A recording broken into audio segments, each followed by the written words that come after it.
what was your reaction when you read the script at the end of season 1 and it ends on your grave? Yeah. Was that like your thought process going into season 2 where you just couldn't wait to find out like I definitely was like, at least this is a weird imaginary universe where that doesn't necessarily mean what it would mean in a normal one. I think also because, to be frank with you, and I'm sure he's acknowledged this as well, I think Dana said, I don't know how I'm going to get you out of this. So it was like, oh, good luck with that. See you in a few months, buddy. But yeah, it was cool. It was cool. At the time, it was fun to wear something that wasn't a sheriff's uniform.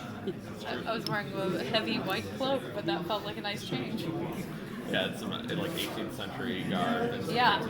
It gets hot in Georgia, so I can imagine Oh my gosh. the funnest thing to wear all the time. I'll tell you, it was very, very hot, and but inevitably what would happen is I would be wearing, like it's a polyester uniform. It doesn't feel good. It doesn't breathe, and then you have this big, heavy, utility belt with the cuffs and the gun and all that kind of stuff, which weighs a ton.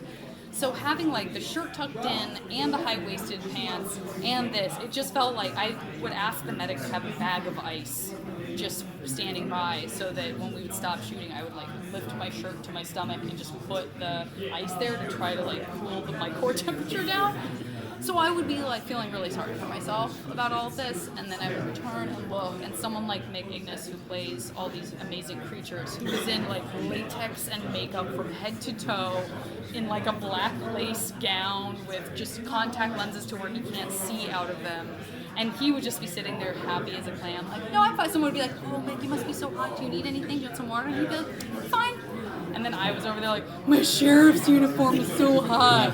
So I learned to nut up a little bit and try not to look so bad and diva-ish when I was surrounded by people who had a lot worse than I did. And the guys care, like, you're holding a Steadicam, like you're holding a human person's weight on your shoulder, and I'm like, I declare! So, yeah. Champions all around. Exactly.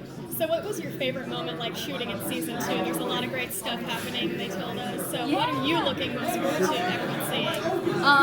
I love the whole arc of what happens with Stan and Evie, kind of what they have to contend with, and the idea that he sort of goes down a road that she doesn't approve of, and so in disapproving of him and trying to convince him otherwise, they both have to like deal with the reality of caring about each other, which was there's a ton of great stuff that we got to play that I just loved. It made me really love my job.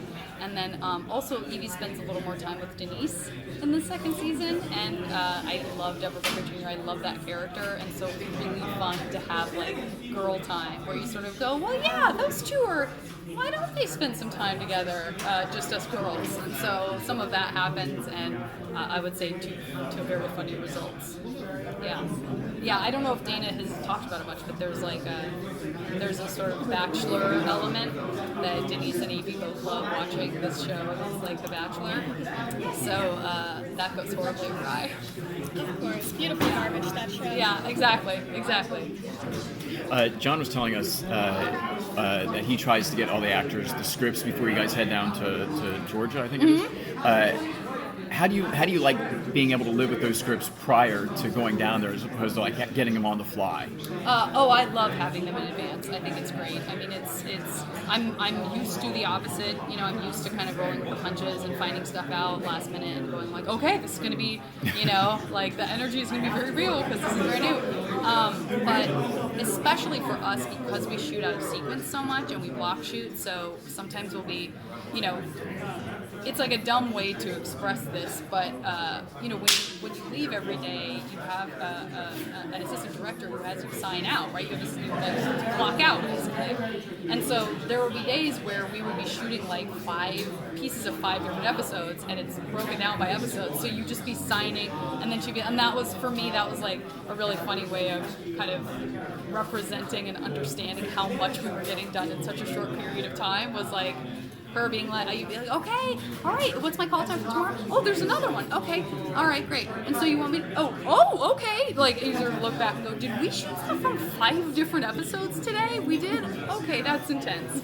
So if we didn't have them in advance, I think there would be so much of like, what's happening here? Like, what is going on? So at least you can have the complete arc of the story like always in your mind, which is super helpful. Super helpful. Yeah. Do you have? I don't know if we're going in a line.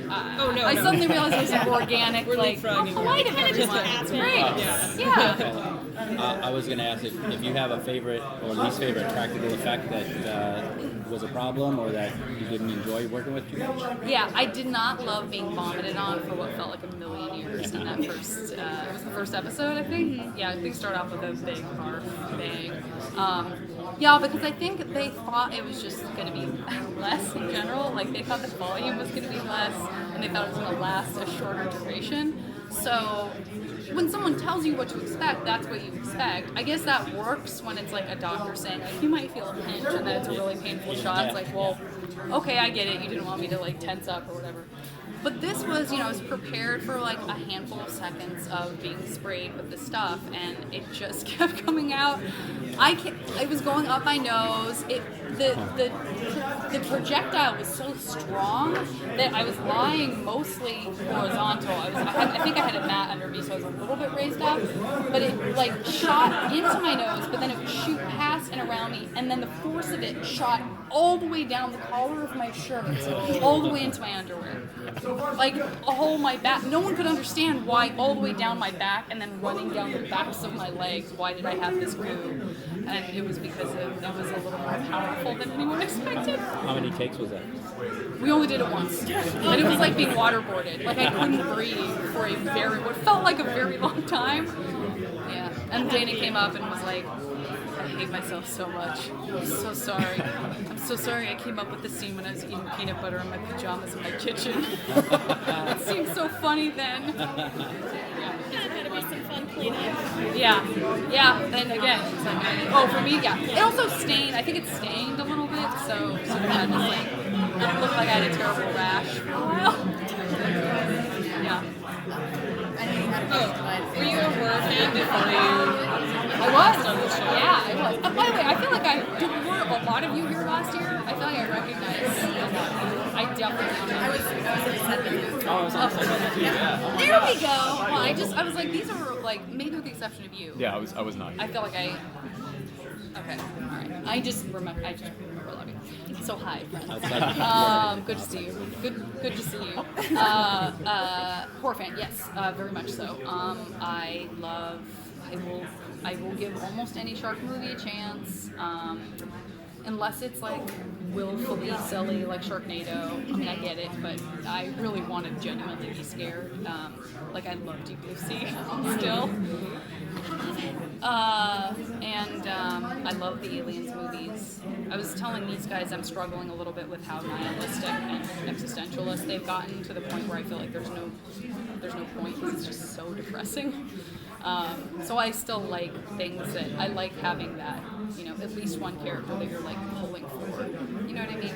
And I think it's gotten a lot like those movies. I think they're so brilliant and they're very cerebral, and something has been lost for me where I'm not rooting for anyone. Instead, I feel more like I'm like, oh well, sure. That's how What's I the felt point? during the last Alien one. Yeah.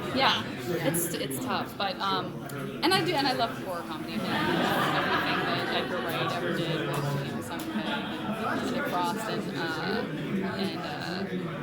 that's right, isn't it? Yeah. Okay, I just got scared for a second. I was like, wait, am I not? It's because of Mark Frost at Twin Peaks, because that's back. Suddenly, the name Frost means Twin Peaks again. Had to think about that. I have been watching Twin Peaks. It's a struggle.